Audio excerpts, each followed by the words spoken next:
मी किरण पुष्पराज मेश्राम, राहणार कामठी. मी एक गृहिणी, एक व्यावसायिका आणि मी एक सोशल वर्कर आहे. मी पोलीस स्टेशन, कामठी पोलीस स्टेशनमध्ये जे 2 पोलीस स्टेशन येतात त्या अंतर्गत मी महिला दक्षता समितीमध्ये कार्यरत आहे, अध्यक्ष म्हणून काम करते. तसंच एक खाजगी एक मानवाधिकार संघटना आहे, त्यामध्ये सुद्धा मी काम करते तिथे. आणि बऱ्याच गोष्टींची मला आवड आहे. जे सोशल गोष्टी असतात त्यामध्ये मला फार इंटरेस्ट आहे, तर ते मी करत असते तिथे. जर कोणाला मदत हवी असेल त्यासाठी सुद्धा मी स्पेशली महिलांसाठी मी जास्त सेवार्थ माझा महिलांसाठी असतो. आणि माझ्यासोबत आज या पत्रकार परिषदेमध्ये माझ्यासोबत माझे पती आलेले आहेत, श्री पुष्पराज मेश्राम. माझी ताई माझ्यासोबत आहे, मीनाक्षी मेश्राम. आणि माझी बहिणीसुद्धा माझ्यासोबत आहे, शिल्पा मांडवकर. तसेच माझे 2 मुलं निशाद मेश्राम आणि अभिज्ञ मेश्राम हे सुद्धा इथे आलेले आहेत. आज मी इथे मन की बात, जे नमो ॲप, मोदीजींचा जो नमो ॲप आहे त्यावर मन की बात ही एक प्रश्न मालिका एक येत असते. ॲक्च्युली त्यांचा विचार असतात त्याच्यामध्ये, तर त्यासंबंधी मी इथे माहिती देण्यासाठी आलेले आहे. मी गेल्या तसं तर 2014 पासून याची सुरुवात झालेली आहे, पण माझे जे पती आहेत पुष्पराज मेश्राम यांनी 2019 पासून या नमो ॲपवर मन की बात ऐकण्यास सुरुवात केलेली आहे. आणि त्यानंतर त्यांनी सुरुवात केली त्यात येणाऱ्या प्रश्नमंजुषा सोडवण्याची. ही प्रश्न मन की बातमध्ये नमो ॲपवर मन की बात ही प्रत्येक महिन्याच्या रविवारी लास्ट अखेरचा जो रविवार असतो त्यावर येत असतं.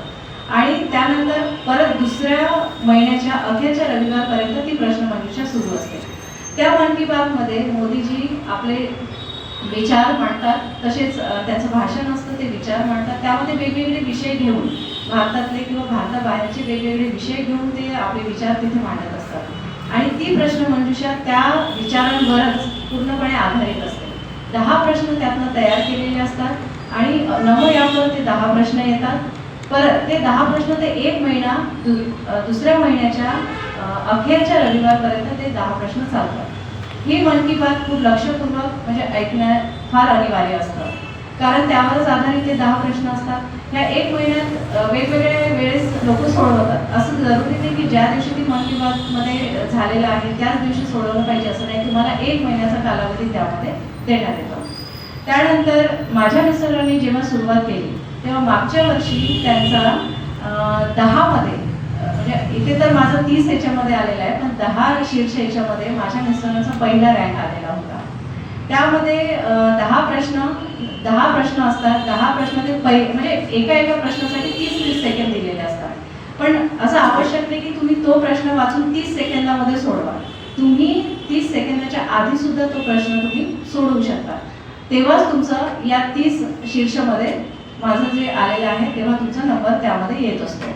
आणि परत मग ते महिनाभर चालतं. परत त्याच प्रकारे काय म्हणतात नंतरच्या महिन्याच्या नंतरच्या अखेरच्या रविवारी परत ते मन की बात येतं मोदीजींचं. त्यावर आणखी प्रश्न त्याच प्रकारे जे मी आता सांगितलं तसंच ते सुरू असतं. असं 1 वर्ष चालतं. त्यांच्यानंतर मी मागच्या 1 वर्षापासून हे मी सोडवत आहे. प्रेरणा मला त्यांच्याकडूनच मिळालेली आहे, माझ्या पतीकडनं.